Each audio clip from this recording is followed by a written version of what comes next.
We've shown up at the hotel where Band of Horses are staying. Let's go find them and get an interview. It's looking like the limb torn. I think it's this one. Together just taken apart. Let's go.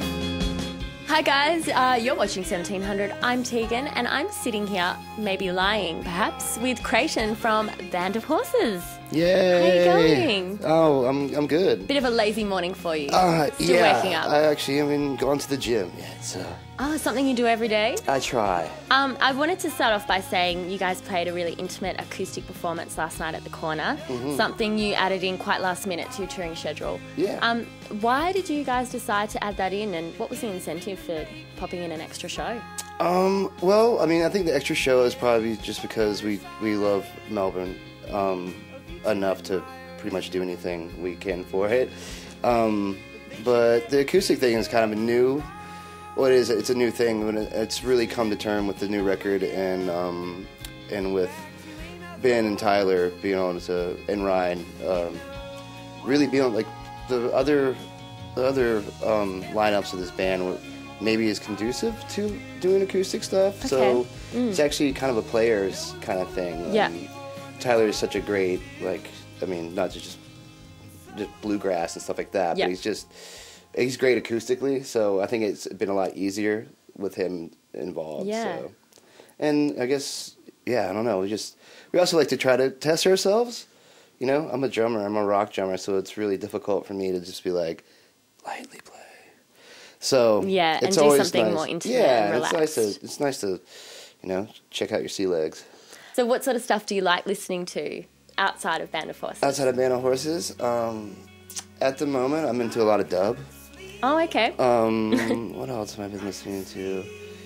I really like Tame Impala. I think they're fantastic. Yeah, they're great. I've been through a big psychedelic kick for the last 2 years, so I'm not sure if they're actually called psychedelic or not. But Yeah, it's called psychedelic. yeah, I don't know. You know, the rad thing about having or being on the road is everyone will come back from their hotel room and lobby car or whatever and be like, dude, I heard this band, you gotta check it out, you know? So it's like, it's every day is someone's like, oh, you have to hear this, and it's really cool, and you feed off that, and then maybe those songs even turn into cover songs and stuff like that, you know?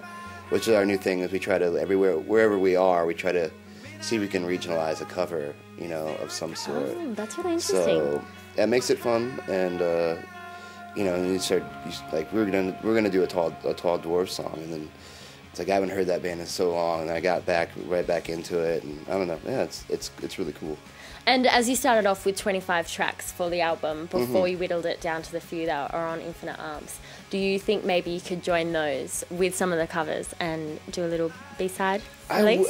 Yeah, I mean, I think that's what we plan on doing, some kind of EP or something, because there is a lot of cool stuff on there, and it's just, you know, it comes to the point of anybody making a record where you have to choose which ones are the babies and which ones are not fully developed yet, so I hope we do something with them, yeah. One of them, actually, the song that me and Bill wrote, is used for you guys have the Twilight movies over here? Yes, we do. Yeah, me and Bill wrote that song for the Twilight movie, so that likely got used, which was a track that was just not going to make the record, so. Actually, talking about Twilight and you using your songs in a movie such as that, particularly being such a big franchise now, have you guys copped a lot of flack for sort of licensing your songs out for commercial enterprises like that? Oh yeah, always, you know. I'm at the point now I just don't really pay attention to it. I mean, I pay attention to our fans, and I don't want to bum them out, but you know, it gets to a point, and it's just like, that's a lot of ways it's the new radio, you know, like people have stopped listening to radio in sort of way, and the only way for your band to get out there is something on a soundtrack, you know, and like if it's artistically connected, I don't see the bad in that at all, you know, like even if maybe if you don't like vampires and werewolves or teenage vampires, you know, it's still, those soundtracks are great. That second one was awesome, you know, like. And it also gets your music out to a brand new. Oh, absolutely, yeah. You know. You get the young vampires that you might not have had before. The young werewolves. Yeah. Like so yeah, I mean, I think we all love film, and I took my mom to see that movie. It was fun, you know. Saw the credits and saw our name in there, so it was all good fun. Thank you so much for joining us. Thank you. Thank you for letting me lay down on a bed. Not a problem. You're on 1700. I'm Tegan, and this is Creighton from Band of Horses.